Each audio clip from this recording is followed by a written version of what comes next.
2 దినవృత్తాంతముల గ్రంథము 31వ అధ్యాయము 20వ వచనం నుండి 21వ వచనం వరకు మనం చదువుకుందాం.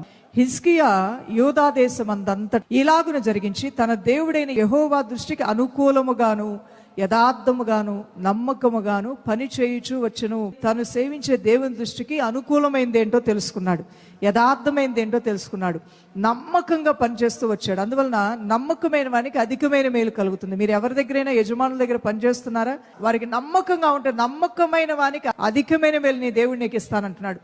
అలానే దేవునికి నమ్మకంగా ఉండాలి, యజమానులకు నమ్మకంగా ఉండాలి. మీరు ఏ సేవకుల దగ్గర పనిచేస్తున్న వారికి నమ్మకంగా ఉండాలి. భార్యాభర్తలు ఒకరికొకరు నమ్మకంగా ఉండాలి, నమ్మక ద్రోహం చేయకూడదు. యవన కాలం మంది వివాహం చేసుకున్న భార్యని విడనాడి అపనమ్మకంగా ఉంటే అది దేవునికి దృష్టికి ద్రోహము, అది కీడు అంటున్నాడు. అపనమ్మకం అనే దేవుడు సహించడు. హిజ్కియా అనే ఈ రాజు తన దేవుని దృష్టికి అనుకూలమైంది ఏంటో యథార్థమైంది ఏంటో నమ్మకముగా పని చేయుచు వచ్చెను. పని చేస్తూ